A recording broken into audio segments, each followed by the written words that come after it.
Assalamualaikum warahmatullahi wabarakatuh. Sampurasun kasadayana.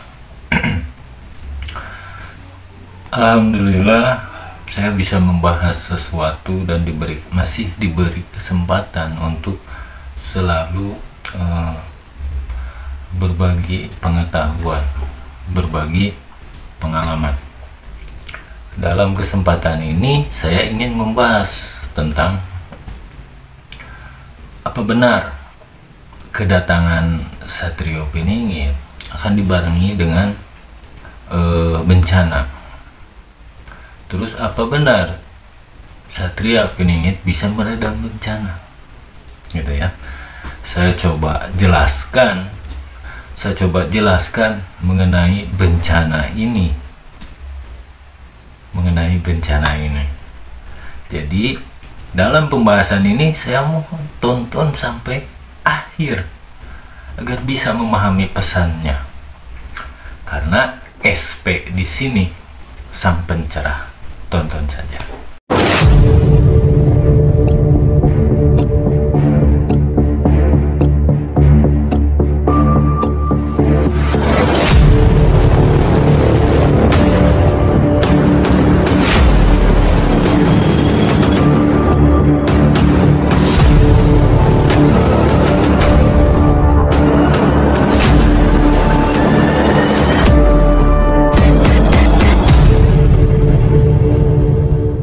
Dalam membahas tentang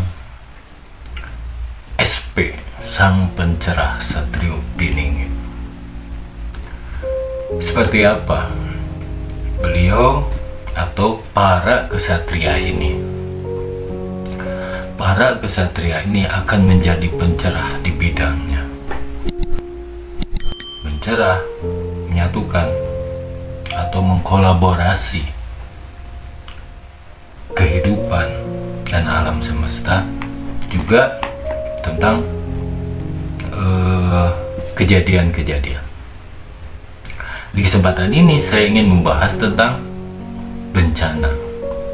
Apa benar bencana tersebut ketika Satrio Piningit atau Satria Piningit ini muncul akan berbarengan dengan turunnya bencana? Dan apa benar Satrio Piningit bisa meredam bencana tersebut? Kalau menurut saya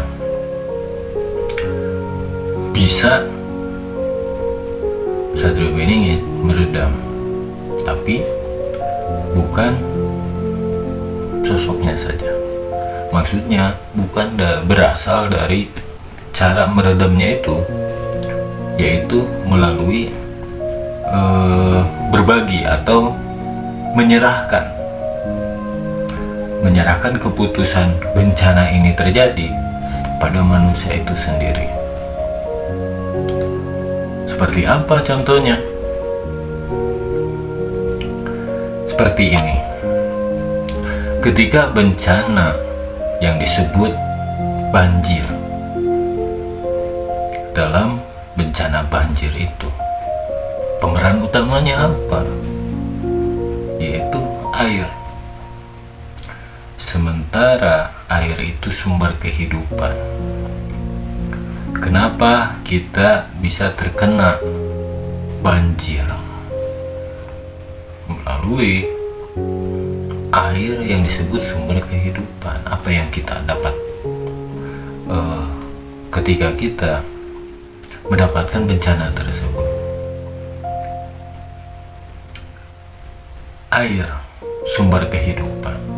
Di dalam kehidupan nyata ini, manusia selalu diberikan yang namanya sumber-sumber kehidupan. Mereka bisa bekerja agar mendapatkan upah, mendapatkan kehidupan untuk melanjutkan kehidupannya, mendapatkan sumber energi agar kita bisa melanjutkan kehidupan. Karena di zaman sekarang uang bisa disebut segalanya. Tanpa uang kita akan sengsara. Seperti itu. Kenapa bisa seperti itu? Dalam sistem Dajjal yang saya sering bilang, yaitu orang tuh supaya mereka lupa apa? Lupa akan rasa syukur ketika mendapatkan yang disebut rezeki berbentuk materi. Seperti apa mereka lupa? Mereka, umumnya masyarakat, akan diberikan apa? Diberikan kemauan yang tinggi, hasrat akan sesuatu yang ingin mereka miliki.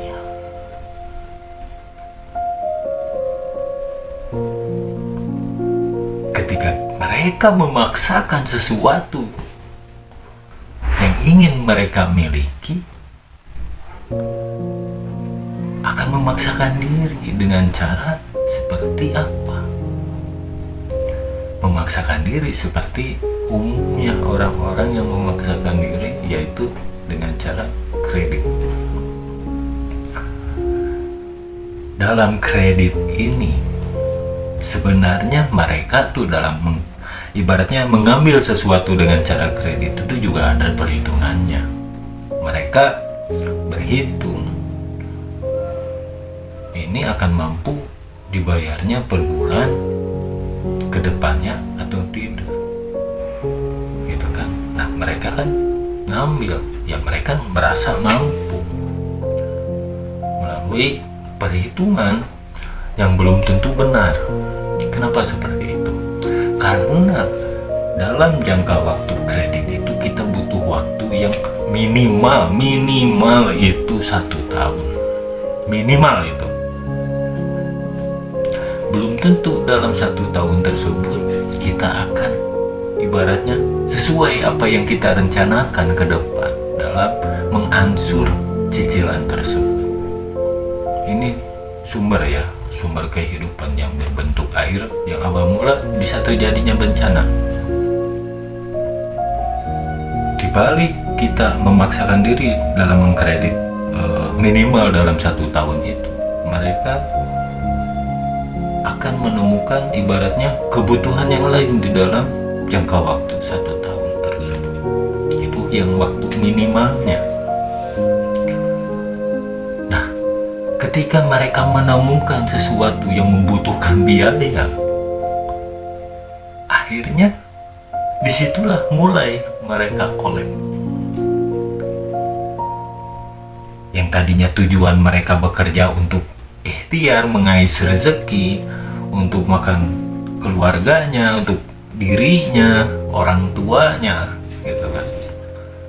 Jadinya mereka kerja tuh bukan untuk dirinya, malah mereka bekerja untuk orang lain. Ketika mereka mendapatkan hasil gaji per bulan tersebut, mereka tuh hanya sekedar ibaratnya titipan saja. Nitip gajinya, setelah diterima dikeluarkan lagi. Paling sisa hanya cukup untuk paling lama 1 minggu. 3 minggunya mereka kelayapan. Nah, mereka tuh jadinya lupa akan rasa syukur ketika mereka mendapatkan hasil dalam 1 bulan ini. Lupa mereka itu, lupa menyukuri apa yang telah diberikan. Karena saking lupanya mereka tuh karena sibuk dengan urusannya yang harus ibaratnya mereka tutupi dalam perbulannya. Kenapa banjirnya kebanyakan tuh di jalan? Kalau banjir bandang, karena gambaran jalan itu kita tuh telah salah. Telah salah apa? Telah salah menjalurkan sumber kehidupan kita. Allah sudah memberikan sumber kehidupan, cuman kita salah menjalankannya. Makanya diberikan tuh yang namanya banjir bandang. Agar kita eling tahu akan kesalahan kita yang harus diperbaiki itu di sisi itu agar tidak bisa terjadi yang disebut banjir bandang.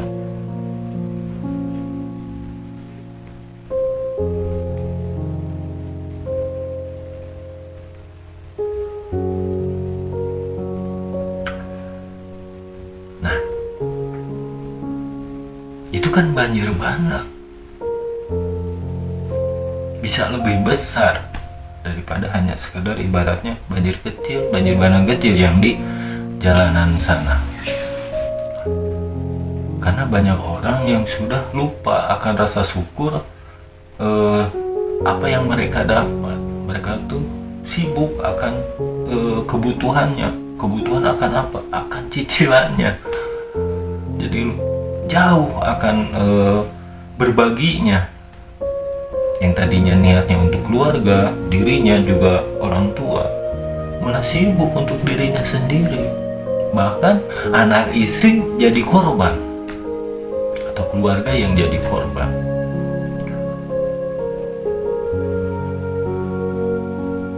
Di mana letak keadilannya ketika seseorang mengais rezeki berdasarkan kebutuhan yang disebut cicilan atau angsuran. Sementara Allah atau yang Maha Kuasa itu memberikan kita rezeki tidak pernah kekurangan.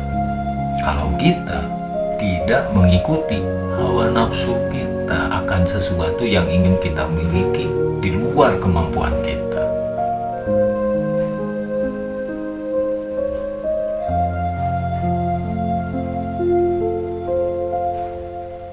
Coba renungkan. Bencana itu terjadi karena manusia emang benar. Tidak terjadi juga karena manusia emang benar, tapi bukan karena maksiat mereka. Tapi karena gaya berpikir mereka terlalu menganggap mudah sesuatu ke depannya, terlalu percaya hal-hal gaib. Terlalu percaya hal-hal gaib. Hal-hal gaib di sini saya ingin menjelaskan. Hal-hal gaib itu ketika kita mengambil sesuatu secara kredit, kita membayangkan nih, oh ini pasti kita kebayar nih dalam jangka waktu sekian. Itu kan belum kita rasakan ke depan. Gitu kan? Itu yang sudah melangkahi yang Maha Kuasa. Kita sudah seolah-olah melihat ke depan. Itu kan yang tidak boleh. Tidak boleh kita lakukan karena masa depan itu rahasia, berbeda dengan masa lalu.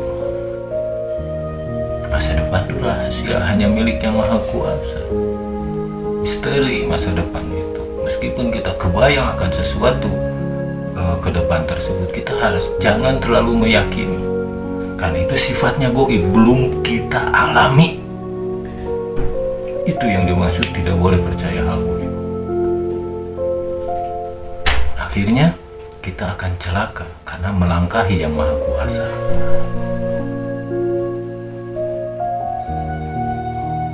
Kehidupannya akan sengsara karena itu pilihannya.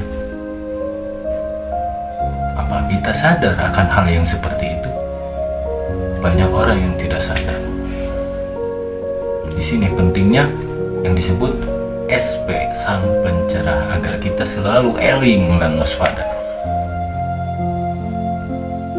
Mengingatkan sesama umat manusia yang mau menggunakan akal dan pikirannya, karena SP atau sang pencerah tersebut menerangkan sesuatu bukan untuk ibaratnya orang-orang kerdil, orang-orang yang berpikiran kerdil, tapi orang-orang yang mau berpikir secara luas, yang tidak monoton gaya hidupnya atau gaya berpikirnya. Orang yang monoton berpikirnya, malas disebutnya. Malas berpikir, malas mencari, malas bertafakur diri dalam kehidupan. Itu orang-orang kerdil.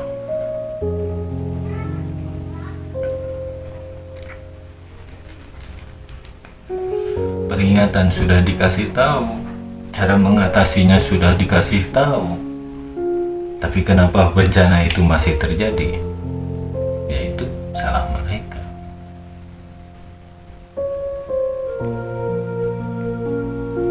Itu pilihan mereka. Mereka yang mau. Jangan menyalahkan orang-orang yang ibaratnya memiliki amanah, atau orang-orang yang sudah diamanahkan untuk menjaga keseimbangan alam ini. Karena orang-orang yang menjaga keseimbangan alam ini sudah mengasih tahu, yaitu SP. Orang-orang yang memiliki amanah itu SP, sang pencerah. Banyak sang pencerah di sini. Banyak sekali, makanya saya bilang para kesatria itu banyak. Apalagi sekarang musim-musimnya bencana menjelang akhir tahun dan awal tahun. Jika para SP ini saling mencerahkan satu sama lainnya, ya insya Allah bisa meringankan apa yang akan terjadi. Gitu. Nah, mudah-mudahan pesan yang saya sampaikan dalam konten ini bisa nyampe, bisa meresap, dan bisa dipelajari apa sih maksud dalam konten tersebut. Sekian pembahasan kali ini. Wassalamualaikum warahmatullahi wabarakatuh.